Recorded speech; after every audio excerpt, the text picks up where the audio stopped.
વડોદરાના નવાયાર્ડ દીપ ટોકીઝ પાસે ભૂવો પડ્યો છે। વડોદરાના નવાયાર્ડ દીપ ટોકીઝ પાસે ભૂવો પડ્યો। સ્થાનિક યુવકે અનોખી રીતે વિરોધ કર્યો। રમકડાની કાર પર મેયર અને ચેરમેનનો ફોટો લગાવ્યો। મેયર ચેરમેનના ફોટાવાળી કારને ભૂવામાં ઉતારી છે। અનેક વખત રજૂઆત કરવામાં આવી અને આખરે વિરોધ પણ કરવામાં આવ્યો છે। સામાન્ય વરસાદમાં જ 4 સ્થળે ભૂવા પડ્યા છે। કામગીરીમાં ભ્રષ્ટાચારને લઈ ભૂવારાજ જોવા મળ્યું છે। પહેલા જ વરસાદમાં ઠેર ઠેર ભૂવા જોવા મળી રહ્યા છે। 4 સ્થળે જોકે ભૂવા પડ્યા છે ત્યારે એક યુવક દ્વારા અનોખી રીતે વિરોધ કરવામાં આવ્યો છે। જોકે આ રમકડાની કાર મેયર અને ચેરમેનનો ફોટો લગાવ્યો। મેયર ચેરમેનના ફોટાવાળી કારને ભૂવામાં ઉતારીને વિરોધ કર્યો છે।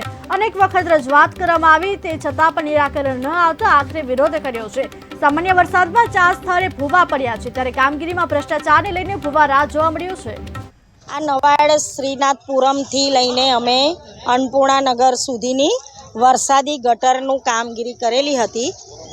જે તે સમયે વરસાદી ગટરની કામગીરીમાં અમારી વિઝિટ દરમિયાન અમને એવું દેખાઈ રહ્યું હતું કે ચરીમાં જે રીતે પાણી નાખવાનું હોય એ પાણી ન નાખવાના કારણે મેં જે તે સમયે પણ એવું કીધેલું હતું કે પહેલાં જ વરસાદે આ ચરી બેસી જવાની છે અને આ પરમ દિવસે વરસાદ પડ્યો।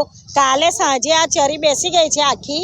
કાલે રાત્રે મેં 8 વાગે અધિકારીને આના ફોટા મોકલ્યા છે। આ રીતના આની વાત કરી છે કે ભાઈ આખી ચરી બેસી ગઈ, સવારે અકસ્માત થાય એ પહેલાં એનું પુરાણ કરી દેવું। કહેવાનો મતલબ શું છે કે ડિપાર્ટમેન્ટ કામ કરવા આવ્યું છે। ये अपना बड़ौदा शहर नवायार्ड विस्तार श्रीनगर लगता है और श्रीनगर ये मेन रोड पे ब्रिज है, उस पे जोड़ने वाला रास्ता। यहाँ सुबह शाम हजारों गाड़ी चलती है और अभी स्कूल चालू भी है, बच्चे गाड़ी वैन में बैठ के भी आते हैं। इसके लिए मुझे सुबह मालूम पड़ा गड्ढा इतना बड़ा हो गया है। इसके लिए सुबह खड्डे से मैं यहाँ पे खड़ा हुआ। कोई अधिकारी, कोई तंत्र, कोई ऑपरेटर आया नहीं है।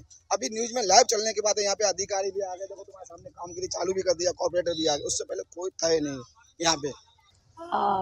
વડોદરા શહેરમાં એક તો સુભાનપુરા, ગોરવા, નવાયાર્ડ અને સમા વિસ્તારમાં એમ અલગ અલગ 4 જગ્યાએ જે ભૂવા ક્રિએટ થયા છે એમાં એક જગ્યાએ પાણી પુરવઠાની કામગીરી કરવામાં આવી હતી, તો બીજી જગ્યાએ ડ્રેનેજ લાઇન નાખવામાં આવી હતી જે 4.5 થી 5 મીટર જેટલી ઊંડાણમાં, જે પર્ટિક્યુલરલી ગોરવા વિસ્તારમાં છે।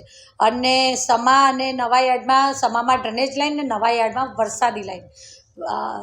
ચોમાસાના થોડાક મહિના પહેલાં જ્યારે કામગીરી કરવામાં આવતી હોય છે ને ત્યારે સ્વાભાવિક જમીનની અંદર આજુબાજુમાં જે માટીને એમના દ્વારા જે માટી દબાણ કરી અને પછી પાણી અને પછી ફરી માટીને ફરી પાણી એમ કરીને ચરી પાડવામાં આવતી હોય છે અને પર્ટિક્યુલરલી પુરાણ કરી અને પછી રોડ બનાવવામાં આવતો હોય છે। પણ પરંતુ અંદર જે હવાના જે પણ પાર્ટિકલ્સ હોય છે એનાથી ભવિષ્યમાં જ્યારે વરસાદ પડે છે ત્યારે કોઈ ગેપ ડેવલપ થાય છે અને આવા સમયે આવી રીતે ભૂવાનું